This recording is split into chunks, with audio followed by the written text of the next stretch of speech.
Hello friends, मैं शालिनी पांडे स्वागत करती हूँ आपके अपने YouTube channel Shalini beyond study में। आज बात कर रहे होंगे यूनिट 1.5 जो कि कॉमन पेपर है आपका इमर्जन इंडियन सोसाइटी का।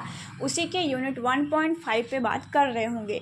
1.4 तक मैंने वीडियो प्रोवाइड करवा दिया है, एक बार आप ज़रूर देख लीजिएगा। क्या टॉपिक है, क्या क्या चीज़ें इसमें पढ़नी है वो मैं आपको बता देती हूँ। ये नोट्स टेलीग्राम पे पड़ा हुआ है, ठीक है। तो आप टेलीग्राम से नोट्स ले लीजिएगा और अपना नोट्स बना लीजिएगा। टॉपिक क्या है उसको मैं इजी वे में आप तक डिलीवर करने का प्रयास करूँगी। 1.5 में लिखा है फंक्शन ऑफ एजुकेशन के बारे में हमें पढ़ना है। फंक्शन ऑफ एजुकेशन का मतलब क्या है? शिक्षा के कार्य पढ़ने हैं आपको। अब शिक्षा क्या कार्य करती है, शिक्षा के माध्यम से क्या क्या चीज़ें विकसित किया जा सकता है, उन सब के बारे में इस टॉपिक के अंतर्गत आपको पढ़ना है। सबसे ज़्यादा इम्पॉर्टेंट होता है ये जानना कि हमें इस टॉपिक में क्या पढ़ना है, क्या क्या चीज़ें जानना है इस टॉपिक में हमें, तो वो मैं आपको बता देती हूँ। आपको नेशनल बिल्डिंग के बारे में पढ़ना है, राष्ट्र निर्माण किस तरह से हो सकता है, नेशनल जो राष्ट्र है आपका कैसे वो बिल्ड हो सकता है एजुकेशन के माध्यम से, वो आपको जानना है। नेशनल इंटीग्रेशन के बारे में आपको पढ़ना है कि ऐसे आप राष्ट्रीय एकता को कैसे बढ़ावा दिया जा सकता है। सोशल इंटीग्रेशन के बारे में जानना है, सामाजिक एकता को कैसे आप बढ़ावा दे सकते हैं एजुकेशन के माध्यम से। About piece and harmony in the society and inclusivity value and ethics, तो इन सब के बारे में आपको जानना है कि शिक्षा के माध्यम से कैसे शांति ला सकते हैं, कैसे बदलाव किया जा सकता है, किस तरह से मूल्यों को डेवलप किया जा सकता है। तो इन सभी के बारे में हमें इसमें टॉपिक में पढ़ना है।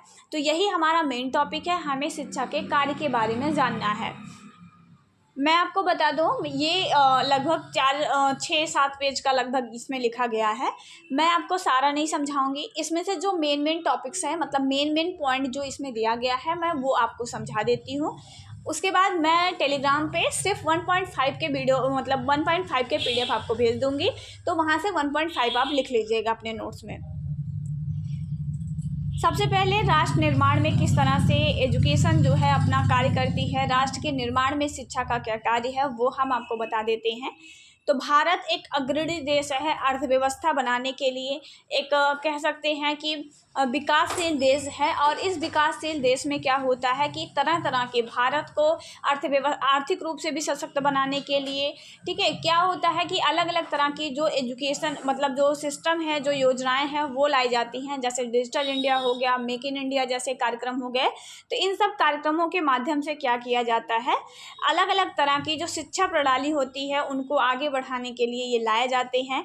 विशेष रूप से उच्च शिक्षा इन मिशनरियों को साकार करने के कार्य के लिए, खुद को तैयार करने के लिए, लक्ष्यों की प्राप्ति के लिए और सफलता काफ़ी हद तक जो है प्राप्त करने के लिए ये सारे कार्यक्रम जो हैं वो आपके लाए जाते हैं। मानव संसाधन की उपलब्धता और प्रतिबद्धता पर निर्भर करता है। यहीं पर शिक्षा की भूमिका सबसे महत्वपूर्ण होती है। सरकार क्या करती है, उच्च शिक्षा संस्थानों में अनुसंधान, नवाचार, इन सब की आवश्यकता और महत्व को जो है वो रेखांकित करने के लिए बहुत सारे जो पहलू हैं, बहुत सारे पहल जो हैं वो किए जाते हैं कि किस तरह से एजुकेशन को ज़्यादा से ज़्यादा बढ़ाया जा सके, ज़्यादा से ज़्यादा एजुकेशन को ज़्यादा से ज़्यादा लोगों तक पहुँचाया जा सके, ताकि एजुकेशन ग्रहण करके वो लोग खुद के विकास के साथ साथ राष्ट्र को भी विकसित करने में, राष्ट्र के भी निर्माण में अपनी भूमिका ला सकते हैं।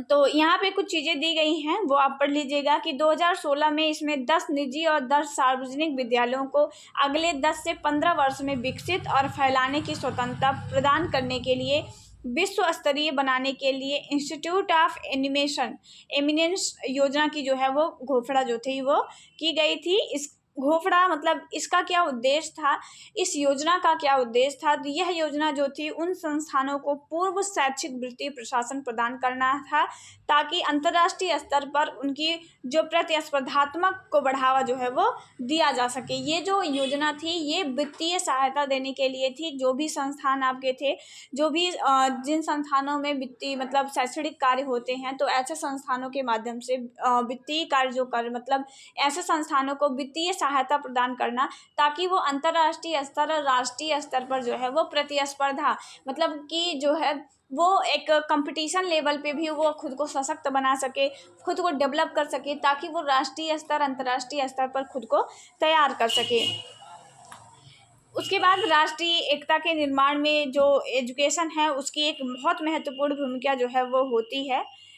अगर हम बात करते हैं, नवंबर 1960 में राष्ट्र एकता को बढ़ावा देने के लिए सभी राज्यों के शिक्षा मंत्रियों ने इस मामले पे विचार करने के लिए बैठक की, राष्ट्रीय एकता की समस्या को गंभीरता से लिया। तब यह निर्णय लिया गया कि देश में राष्ट्रीय और भावात्मक एकता को बढ़ावा देने के लिए डॉक्टर संपूर्णानंद के नेतृत्व में, डॉक्टर संपूर्णानंद जी जो थे उन्हीं के नेतृत्व में एक कमेटी जो थी उसको गठित किया गया था। समिति में समस्या के उन पहलुओं पर विचार करने के अलावा राष्ट्रीय एकता को बढ़ावा देने में शिक्षा की भूमिका पर भी विचार विमर्श किया गया। जो ये समिति बनी थी डॉक्टर संपूर्णानंद जी की अध्यक्षता में, तो इस अध्यक्षता में जो समिति बनी थी उसमें ये भी कहा गया कि किस तरीके से एजुकेशन को बिल्ड किया जा सकता है, एजुकेशन को बिल्ड करने के साथ साथ किस तरीके से वो एजुकेशन के माध्यम से हम राष्ट्र का निर्माण कर सकते हैं, इस पर भी विचार किया गया था। जो समिति का गठन है वो 1961 में किया गया। शिक्षा व राष्ट्रीय भावनात्मक एकता समिति की जो वो सिफारिशें थी, शिक्षा का उद्देश्य केवल ज्ञान देना या आदान प्रदान करना होना चाहिए, बल्कि छात्रों के व्यक्तित्व का सर्वांगीण विकास भी होना चाहिए। इसका कहने का मतलब ये है कि शिक्षा सिर्फ इसलिए नहीं दी जानी चाहिए कि आपको ज्ञान मिले, बल्कि इसलिए भी दी जानी चाहिए ताकि एक बालक का सर्वांगीण विकास हो सके।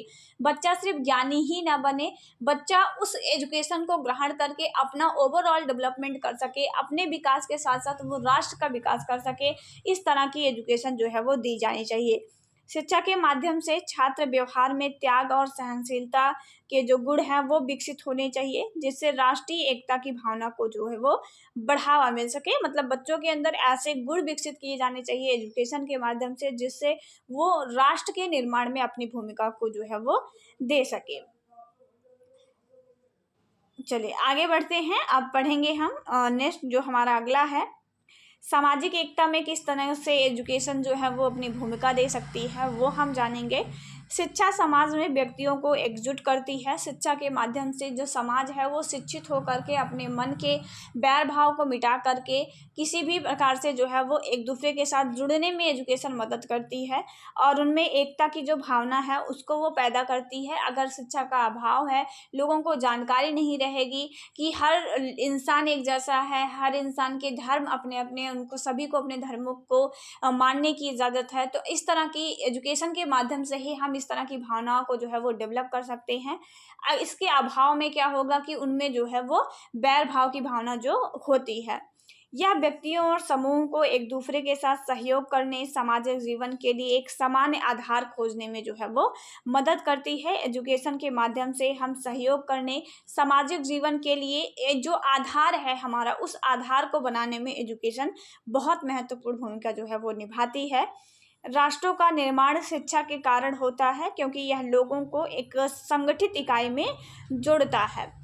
शिक्षा के माध्यम से व्यक्ति जो है वो एक दूसरे के साथ जुड़ते हैं, एक दूसरे को समझते हैं, और उससे जो है एक सामाजिक जो एकीकरण की भावना है वो हम उनके अंदर विकसित कर सकते हैं।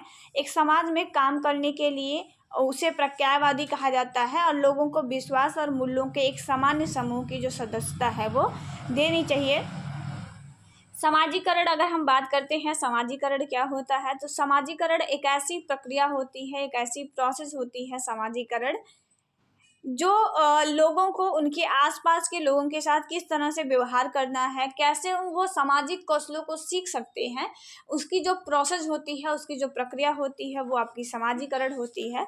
तो वही लिखा गया है कि समाजीकरण एक ऐसी प्रक्रिया है जिसके द्वारा व्यक्ति व्यक्तिगत पहचान प्राप्त करते हैं और दूसरों के साथ बातचीत करने के लिए आवश्यक ज्ञान और सामाजिक कौशल जो है वो सीखते हैं। मतलब एक छात्र जिस प्रक्रिया के माध्यम से ये सीखता है कि किस तरीके से उसे समाज में रहना है, किस तरीके से उसे समाज के अकॉर्डिंग खुद को एडजस्ट करना है, इन सब चीज़ों को जो वो सीखता है, छोटों से कैसे बात करनी है, बड़ों से कैसे बात करनी है, इन सब चीज़ों को छात्र जो सीखता है वही उसका समाजीकरण कहलाता है। छात्र न केवल शिक्षकों और स्कूल प्रशासकों के द्वारा तैयार किए गए शैक्षणिक पाठ्यक्रम से ही सीखते हैं, वे दूसरे के साथ बातचीत करके सामाजिक नियमों और अपेक्षाओं को भी सीखते हैं। वो ऐसा नहीं है कि बच्चे जो है वो सिर्फ और सिर्फ जो विद्यालय में आपका सिलेबस डिसाइड किया गया है, जो कंटेंट मटेरियल आपको विद्यालय में दिया जा रहा है, आप उसी से भी सीखते हैं।